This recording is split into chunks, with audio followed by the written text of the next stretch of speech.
Sebelum memulai pelajaran, hayya nabda dirasatana biqiraati basmalah. Bismillahirrahmanirrahim. Amin. Semoga semuanya hari ini sehat dan bisa mengikuti pembelajaran bahasa Arab pada hari ini. Pada hari ini kita akan belajar bahasa Arab tentang fi ghurfatil istiqbali wa ghurfatil mudakari, yang artinya di dalam ruang tamu atau di sekitar ruang tamu dan juga ruang belajar. Jadi kita hari ini akan belajar mengenali benda-benda yang ada di sekitar ruang tamu ataupun ruang belajar menggunakan bahasa Arab. Maka dari itu, tujuan pembelajaran kita hari ini yaitu peserta didik dapat memahami fungsi sosial dan unsur kebahasaan bunyi, kata, dan makna. Peserta didik dapat menganalisis unsur kebahasaan bunyi, kata, dan makna. Peserta didik dapat mendemonstrasikan tindak tutur mendeskripsikan benda yang ada di ruang tamu dan ruang belajar. Peserta didik dapat menyajikan hasil analisis bunyi dan kata dari teks deskriptif. Melanjutkan ke pembelajaran kita hari ini, materi kita hari ini. Yang pertama bisa kita lihat di gambar yang pertama, itu ada yang namanya ghurfatul istiqbali. Ghurfatul istiqbali itu artinya ruang tamu. Kita ulangi dan kita hafalkan ya. Kita ulangi 2 kali. Ghurfatul istiqbali, ruang tamu. Ghurfatul istiqbali, ruang tamu. Yang gambar kedua yaitu kamar atau ruangan. Ghurfatun, ghurafun. Ghurfatun kamar, ghurafun ruangan. Kita ulangi 2 kali. Ghurfatun kamar, ghurafun ruangan. Lalu yang gambar ketiga itu yaitu gambar rumah. Rumah bahasa Arabnya yaitu baitun. Baitun. Kita ulangi 2 kali lagi. Baitun rumah. Baitun rumah. Gambar selanjutnya yaitu hamamun. Hamamun itu berarti kamar mandi, yang artinya kamar mandi. Kita ulangi 2 kali lagi. Hamamun kamar mandi. Hamamun kamar mandi. Kita lanjutkan yang foto gambar yang di bawah yaitu ghurfatul mudakkaroh. Ghurfatun mudakkaroh. Ghurfatun mudakkaroh itu adalah ruang belajar. Kita ulangi 2 kali lagi. Ghurfatun mudakkaroh kamar belajar. Ghurfatun mudakkaroh ruang belajar. Dan yang satunya yaitu ghurfatun naumi. Ghurfatun naumi adalah kamar tidur. Ghurfatun naumi kamar tidur. Ghurfatun naumi kamar tidur. Yang selanjutnya yaitu gambar dapur ya. Gambar dapur.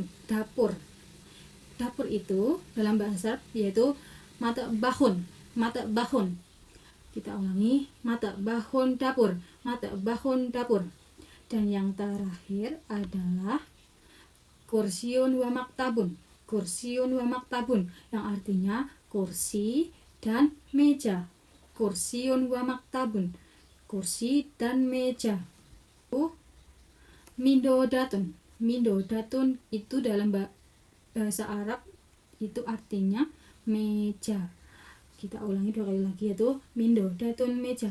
Mindodatun meja. Dan yang selanjutnya itu arikatun. Arikatun dalam bahasa Indonesia yaitu sofa. Kita ulangi lagi, arikatun sofa. Arikatun sofa. Di samping sofa itu adalah gambar tempat tidur. Tempat tidur itu bahasa Arabnya yaitu sarirun. Sarirun. Sarirun tempat tidur. Sarirun tempat tidur. Di samping tempat tidur ada rak. Rak dalam bahasa Arab yaitu ra'fun. Ra'fun. Ra'fun. Ra'fun ra. Ra'fun ra. Yang selanjutnya yaitu gambar buku. Buku dalam bahasa Arab adalah kitabun atau kutubun. Buku kitabun.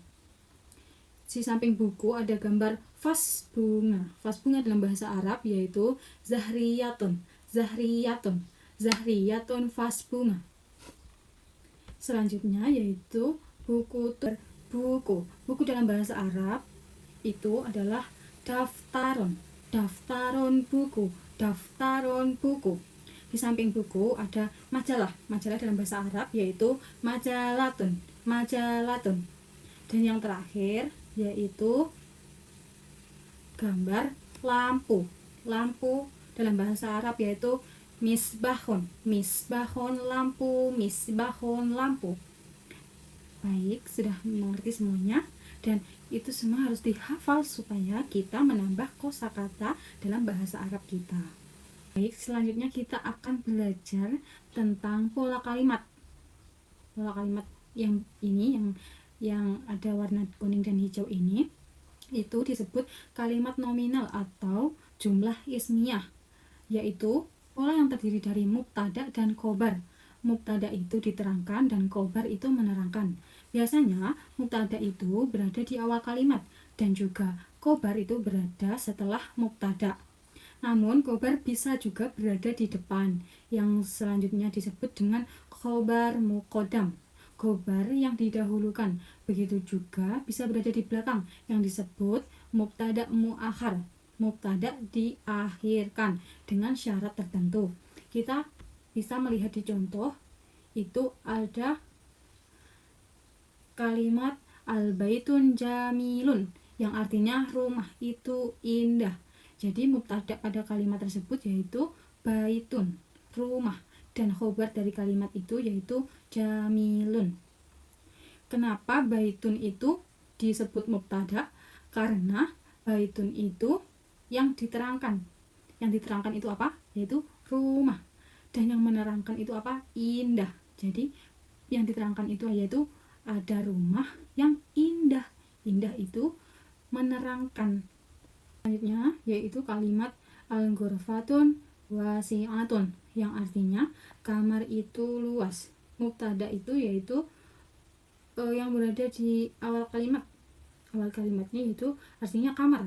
Jadi yang diterangkan itu adalah sebuah kamar, dan yang menerangkan kamar itu apa? Luas. Luas itu menerangkan bahwa kamar itu luas. Jadi khobar dari kalimat tersebut yaitu wasi'atun.